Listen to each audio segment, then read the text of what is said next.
Close Bellarmine basketball has achieved great success over the years. Scott Davenport and players explain how it happened. Dominique Yates, Louisville Courier JournalAs. Game time approaches. The head coach of the No. 1 ranked men's basketball team in NCAA Division II is busy cleaning the backboards in Knights Hall. Bellarmine University's Scott Davenport could make someone else do this. Same goes for vacuuming the locker room, which he also does, or aligning the chairs on the sideline. But it's about expectations, he explains. He can't expect devotion and attention to detail from his players if he's not willing to give the same. If the locker room wasn't vacuumed, they'd notice. If those chairs weren't lined up exactly right, someone in the stands, a potential fan, a potential sponsor, a potential employer for his players, might notice, too. I don't care that people make fun of me for doing that stuff. It's okay, Davenport says. But I never will apologize for caring. Ever, the caring, the unselfish style of play, the points, the wins, the local support, it's all by design. Davenport calls himself the luckiest man in coaching, though he's a Division II champion who believes deep down that he could win the same way at a Division I program. I'm going to go to my grave wondering, Davenport says. They will bury me, and I'll wonder because I'm convinced you can. The city of Louisville loves its college basketball, but what has long been routine at Bellarmine's Knights Hall defies any reasonable expectation for this level. Noisy, packed crowds turn out in force to watch Davenport's team beat up on schools that most probably couldn't place on a map. For a run of 10 seasons beginning in 2008-09, Bellarmine has averaged more than 27 wins and fewer than 6 losses per season. The Knights have gone 65-7 in their Great Lakes Valley Conference in the past 4 seasons. None of the current players have ever lost at Knights Hall. Davenport's program entered 2019 having won 63 home games in a row and counting, dating back to December 13, 2014. It's the longest active streak of any men's program in any level of college basketball, and it has not been by accident. When we go through that door, I would not trade places with anybody in the country, reads a strategically placed plaque outside the entrance of Knights Hall, quoting Davenport from March 26, 2011, the day Bellarmine won an NCAA championship with a 71-68 win over BYU Hawaii. You may like Tavian Hollingsworth as a star at WKU, one that got away for you. We are meant to be in this together, those players, those fans, the community, and one of its favorite sons. A former Ballard High School head coach and University of Louisville assistant coach under Denny Crum and Rick Pitino, the 62-year-old Davenport has spent all but 2 years of his life in his native city. Davenport is a habitual storyteller and an unceasing salesman. He wants it known that this isn't normal. And he wants you to understand why this is special. He has been campaigning now for 14 seasons on behalf of his basketball program. You'll get hooked, he warns with a smile. More than anything, Davenport wants others to see Bellarmine's basketball program the way he does. He thinks this is best place in the entire world, that this is the best program in the entire world, says Bellarmine assistant coach Bo Braden. Fellow assistant Doug Davenport, Scott's son, nods in agreement. He does. It is pride, but it isn't cockiness. It's about being first class, as good as anyone. It's about defiantly proving that to whoever might be watching. No one, from a recruit to a CEO of a local company to the person stepping into Bellarmine's gym for the first time, should ever be given any reason to classify this basketball program as second-rate just because it is Division II. Bellarmine players prepare to slap hands as the huddle as Scott Davenport looks on during a game. Photo, special to Courier Journal by David R. Lutman. During a practice at Knights Hall, Davenport mentions the best part of this level of basketball, the 4-hour bus rides back after wins. It's incredible day, Davenport says, pausing to look at his players on the court. Or all that's right with college athletics. They're using basketball. In not using them, as he speaks, Davenport adjusts the scorer's table on the sideline. About 4 years ago, the New York Times visited Louisville to chronicle Bellarmine basketball. Davenport says he thought it was a joke at first, but the article is now framed in the Knights' locker room, positioned near the dry erase board that serves as the hub for pre-game preparation. Bellarmine was featured as part of a Times series called Not the Knicks, which poked fun at New York's struggling NBA team by discovering good basketball around the country. Bellarmine qualified because Davenport's team has long been known to play an exciting, high-scoring, attractive brand of basketball. The Knights are consistently among the nation's leaders each season in field goal percentage. Through their first 7 games of the 2018-19 season, all victories, they shot 57.3%, which ranked No.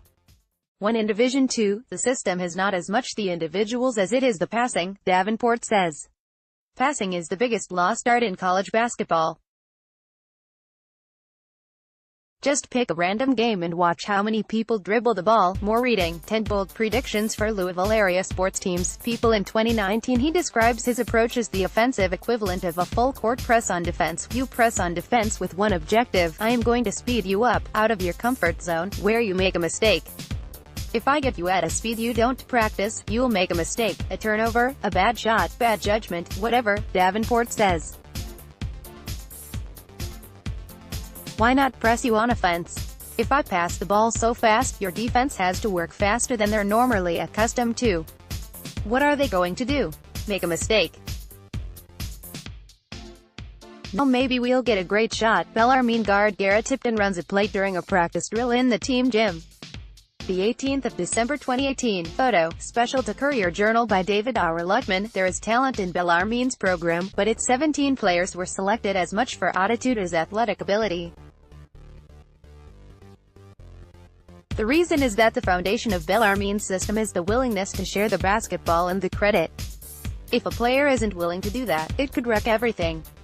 And that's why he wouldn't make it very long in the program. Actually, that's why he'd probably never be signed by Davenport in the first place. We go through with a fine-toothed comb, Doug Davenport says, and it's not height and wingspan and shooting and athleticism. It's the character stuff, and if he sniffs a kid as selfish, we just end the recruitment right away. We're out. We just drop them. In recruiting, Scott Davenport often defers to his players. If they say don't sign a recruit, Bellarmine doesn't. And that has happened quite a lot over the years. You can tell some guys want to go out and get theirs, sophomore guard C.J. Fleming said. They'd rather score, and then some guys would rather just win an open gym. The guys who would rather win than just score all the points are the guys that most likely we'd want. That's how it works. I really understand that it is not like this at all places. It's truly unique what we have built here, and it's impressive in action. During practice, the basketball rarely stops moving or even touches the court. Ball movement and tempo is high. Each player appears to know where the ball is going before he even touches it. There are few bad shots, if any. There's a reason, actually, lots of reasons, why the Knights get calls every summer from Power 5 programs wanting to know how they do it. Here, everybody plays a team game. The coach emphasizes a team game, says forward Shiversky Corbett, known around the team as CC, who transferred to Bellarmine from Delaware, a Division I program. Sometimes at Division I, people play for their own goals. I think that's what happened at Delaware. I was there for 3 years, and I won a combined total of 20 games in 3 years. And I got here last year and won 29 games. And it's not just the winning. It's the guys that you win with. I love them to death, and it's very fun. I'm going to go to my grave wondering.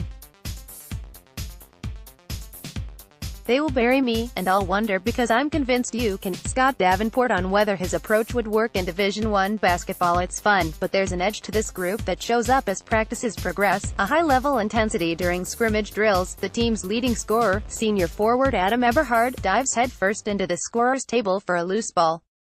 He's certainly not going to lose his starting spot if he lets the ball go, but that doesn't matter. It's just what happens here. See also, as Louisville discovered, Kentucky's talented, young team is growing up. Teammates say players do the same in pickup games.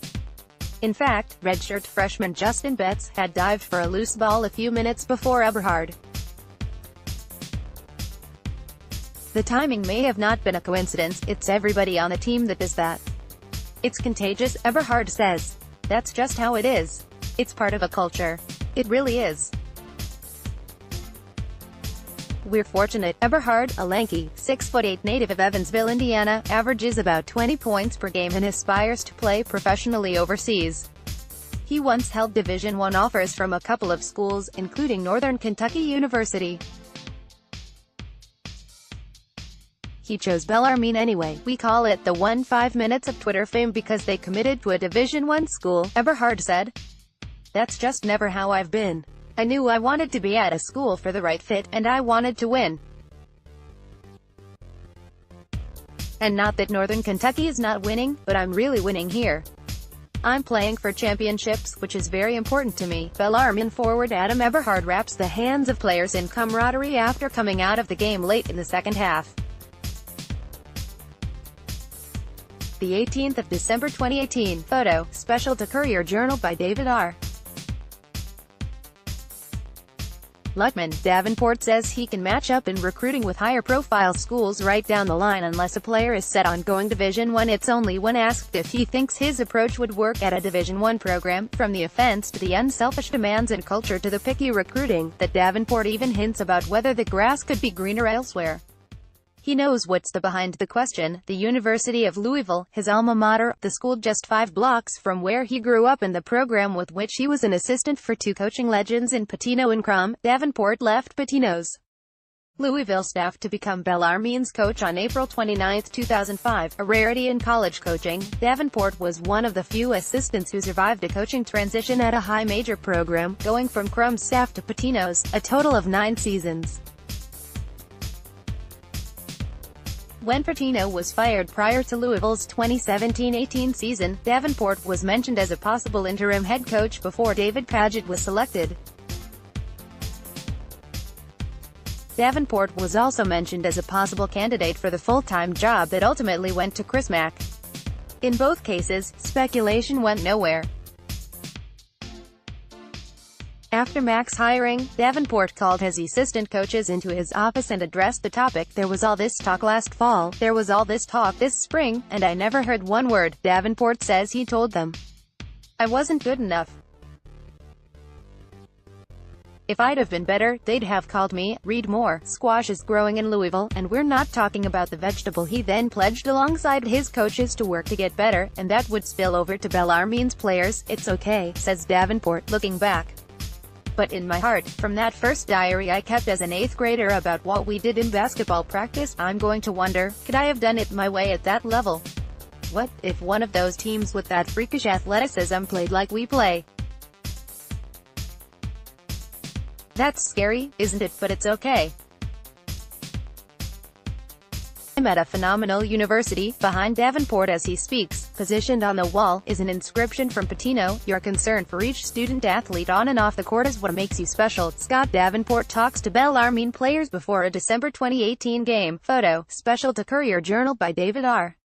Luckman. Former Iroquois high school coach Al Pfeffer, who died in 2018 at age 84, would say if you treat players first class you're more apt to get first class in return. Davenport took that to heart, and Bellarmine's program, with its vacuumed locker room and sparkling backboard, tries to showcase that philosophy. There's not a coach in the country that cares more about his guys than Coach, as Braden says. Everybody that comes to a game and sees him yell at a kid, they probably don't see that side of it. And that's why he can do that and why the guys respond the way they do. His word of the week is urgency, and Davenport isn't seeing enough of it. Early in a Monday morning practice, the day before number 1 ranked Bellarmine's home game against number 12 ranked Barry University, he lets players hear it. The jokes, the fun, the warm, cozy vibes this program tends to emanate, those vanish suddenly. He's demanding, Bellarmine's players insist. And now he's showing it. The whole word was urgency, and we have 0. None, screams the coach, who threatens to start practice over if things don't improve. Oh, I'll do it in the game, coach. Wrong. I saw this coming. Why do you think the word was urgency? I've seen this act before. The players pick it up immediately, and the coach's mood improves. More coverage. Louisville got a new sport and it's pretty popular already. Curling. The Berry game is of particular concern for Bellarmine, for a few reasons. Berry leads Division II in field goal percentage defense, an intriguing test for Bellarmine, which leads in offense. It's also the holiday break. Players are not in their typical school routine, and other students aren't even on campus, which likely means smaller crowds for the Berry game Tuesday night and then Northern Michigan the following afternoon. On Sunday, Berry had beaten Drury University 82-81 in Fort Lauderdale. Bellarmine paid $9 to access a stream of that game, though it didn't work well for a while, and show it lived to players in the locker room after practice. Davenport ended up watching the end with senior guard Tyler Jenkins, who stuck around with him. The other Bellarmine players know this because Davenport will mention countless times in the next couple of days about what he and Tyler saw. Scott Davenport takes over a meeting with players after practice. Photo, special to Courier Journal by David R. Lutman. Such positive reinforcement is a theme. Players weren't told to stick around to watch Berry's game, but the one who did was praised repeatedly. It's a subtle message. Same goes for practices. Players aren't told to be there on an off day or hours early, but the ones who happen to do it are often praised for it to teammates. We've got a day off, and everybody is in the gym, says freshman Dylan Penn. We've got practice at 9, we've got guys out there already shooting at 8. It's just everybody wants to win, and everybody wants to be here. Penn learned this in one of his first Bellarmine practices. It was scheduled at 9. I got there at 8:45 and I was late, Penn says. The coaches let me know. The players let me know. I'm not going to be late again. Meanwhile, Davenport is addressing the fears of having a light, holiday crowd with a social media blitz for the two games. Fans, former players, local youth teams, you name it, he's asking them personally to come to Knights Hall. Many would. The arena isn't packed necessarily, but it's filling up quickly as Bellarmine's team loosens up in its training room wedged in the basement. With inspirational quotes on the walls from Muhammad Ali, John Wooden and Thomas Edison. Genius is 1% inspiration and 99% perspiration, an artificial turf surface and a few weight machines. It's far from fancy by high major basketball standards. But it works for the Knights, who are well into their pre-game routine and getting hyped to loud music over the speakers, everything from AC/DC to Meek Mill to their favorite at the end, BMF. Blowin' Money Fast by Rick Ross. Bellarmine players gather and get hyped ahead of the game. Photo, special to Courier Journal by David R. Lutman. In here, Bellarmine shows its swagger, the kind teams show when they know exactly what they're about to do to an opponent. More than 60 home wins in a row will provide that. A number 1 ranking will too, which Bellarmine has held in Division II since the season started. In the locker room before the game, Davenport asks the Knights to play with passion and emotion, defend them like they've never been defended tonight, he tells them. Quote, answer the challenge, embrace it, and that's exactly what happens. With 3:42 to play in the first half, Bellarmine leads Berry 43-16. The Knights, at this point, have made 15 of 25 shots and have 12 assists.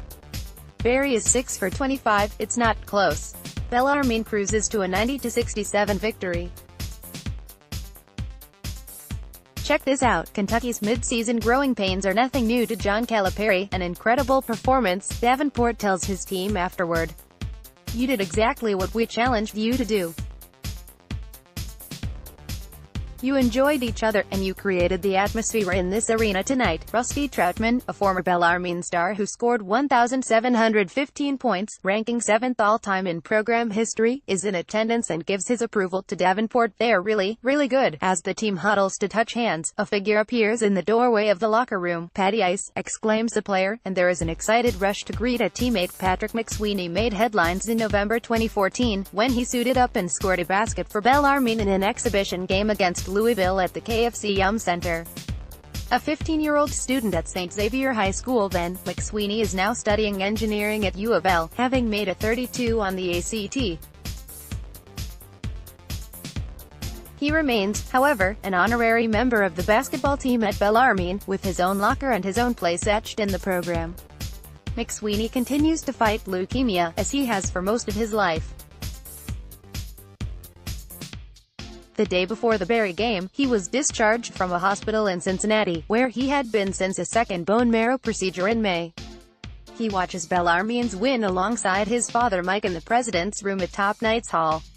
"It is his first game this season, something that feels normal. Yeah, this is nice," McSweeney says. Quote, "I would say I'm doing better now. As far as treatment, hopefully not too much more of them.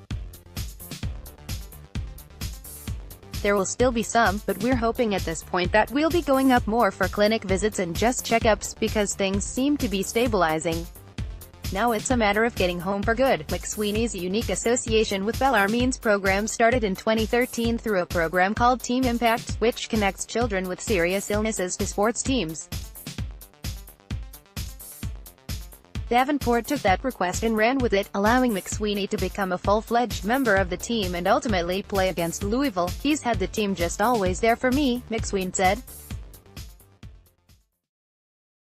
"It's provided a ton of support over the past 5 years now." Many of Bellarmine's players have PM scribbled on their sneakers, an in-game reminder of McSweeney.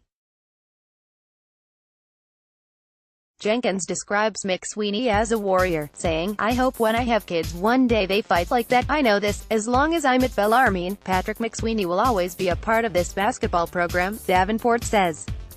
"Patrick has always been a part of this program. You say, why? Well, we preach, extraordinary people make others better, so this was an opportunity, but in reality, what's happened in those 6+ years now is Patrick has taught our players life lessons that in their college career they probably won't learn in a classroom: courage, determination, being positive." Patrick McSweeney gets a warm embrace from Bellarmine guard Tyler Jenkins. At left is team trainer Brad Bluestone. Photo, special to Courier Journal by David R. Lutman. "It's an unbelievable story. He's an amazing young man. To be that driven academically, to be that upbeat and positive knowing that 19 years on this earth, 15 of them he's fought cancer, is a lesson we can all learn from, every single one of us." It's the following afternoon. Davenport is restless and Northern Michigan can't miss. Bellarmine trails Northern Michigan 17-11 when a coach screams, "Wake up" to Eberhard after removing him from the game. "You may like how the Baltimore Ravens' Lamar Jackson became this good, this fast as the first half ends. NMU has shot a sizzling 10 of 16 from three-point range. Bellarmine leads 38-37 at halftime, but in the locker room, the loose environment of the previous night has turned tense. If you clean it up defensively," Davenport tells players at halftime, "we'll win the game. If you don't, we're going down. It's that simple." Not once in 4 days of practices and games has Davenport mentioned the home win streak to his players, but he doesn't have to. Everyone is aware of what is at stake. NMU hangs around longer than is comfortable. Bellarmine's led as 69-62 with 4:44 remaining before Fleming scores a couple of big baskets down the stretch. The final score is 84-75, and the buzzer arrives like a sigh of relief and a reminder, these still unbeaten Knights are indeed good, but no one is unbeatable. "There's a long way to go still. I don't feel like we've scratched the surface," Braden says afterward. The head coach agrees. "See, I don't either," seemingly in unison. Bellarmine's players nod in response. Gentry Estes, 502-582-4205. Guests at CourierJournal.com. Twitter, @Gentry Estes. Support strong local journalism by subscribing today. www.courier-journal.com/gentry. Scott Davenport talks about his team's performance in the locker room. Photo, special to Courier Journal by David R. Lutman.